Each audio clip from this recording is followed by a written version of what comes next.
Yeah, not a good year for Belichick and the Pats. And I was watching the Monday night game between the Ravens and the Packers, and they keep showing Dom Capers and saying what a great job he's doing. There's a guy that was on this staff last year. Josh McDaniels was on this staff last year.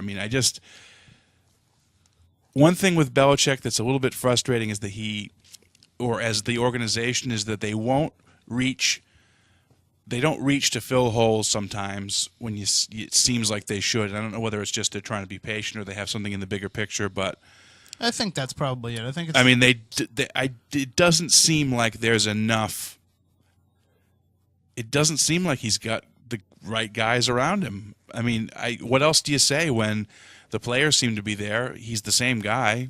When I see him on the sidelines talking to his son who's tracking something, there was a shot of that where I always see his sons with him on the sideline, but one of the sons is tracking something, and during the game, Belichick is conferring with the son, and I'm saying, why would I see that? You know what I mean? I don't know what they're saying to each other, but it just seemed extremely odd to me that would be. I don't know. Again, I have no idea what's taking place, but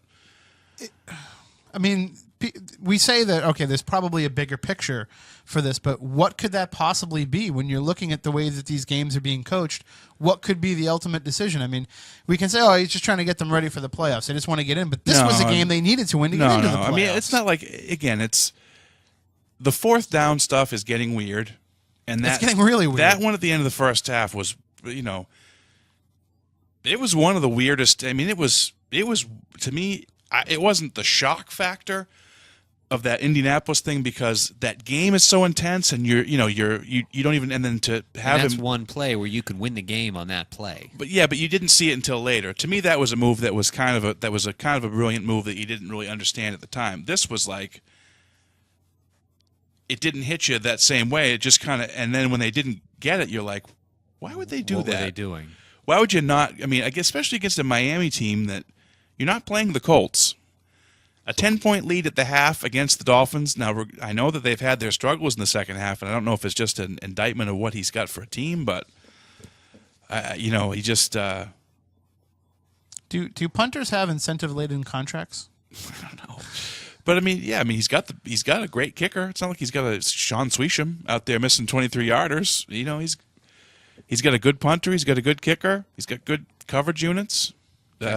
Can I review a random Sean Sweesham aside? Sure. He was let go today. He leaves Washington as their most accurate kicker in franchise history. Yeah, well, it doesn't... It's depressing for them. Yes. Welcome back to Washington Redskins talk. The way it works... I know, sorry, Laurie, couldn't be here for it.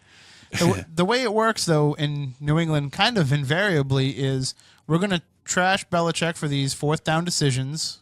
And then there's going to be a key fourth down somewhere in the season that they're going to get, and he's going to look like the genius again. Well, no, I'm overall. Again, I think that, Belichick's, his bad coaching games to good coaching games probably, 50-10. But he's had several. He's had a couple many of those 10 in this season. He's having a terrible year. I don't think. This team has all the hallmarks of a team that doesn't have good leadership, it's bizarre because we talked about it earlier in the year when we saw Pioli leave, we saw McDaniels leave. We talked about, is there going to be too much on Belichick's plate? Do you think that might be the situation that we're in? And again, it's always to me kind of like I'm almost even embarrassed to speculate on it because you just don't know what's going on. Like, none of us know how that organization really runs and what's going on, but judging by what you can see, yeah, I think he probably does, and maybe he doesn't have, Charlie Weiss, who's going to say, Bill, you flipping idiot, what are you talking, who's going to stand up, who's going to get in his face and say, McDaniels was the same way. He would get in his face. He was a fiery guy, and I don't think that Belichick intentionally surrounded himself with, like, hey, I want all yes men that are going to tell me what I want to hear. He's got a lot of young assistants. He's built up the cachet yet. He's got young assistants. He's got, a highly underperform. I don't know what's going on with his defense. I don't know. Maybe they're not that good. Maybe I don't know what's going on They with them. were showing positive signs. They looked like they were building towards something, but then it bottomed out. They didn't play that horribly against the Dolphins, and the Dolphins, you know what? It's not like they're going down to play the Lions. I mean, the Dolphins are a good football team. They're, anyone that's got a 500 record at this point in the season is a pretty good football team. Yeah, they're annoyingly decent. Yeah, they're a decent football team. The thing with the Pats is that they always beat the decent football teams.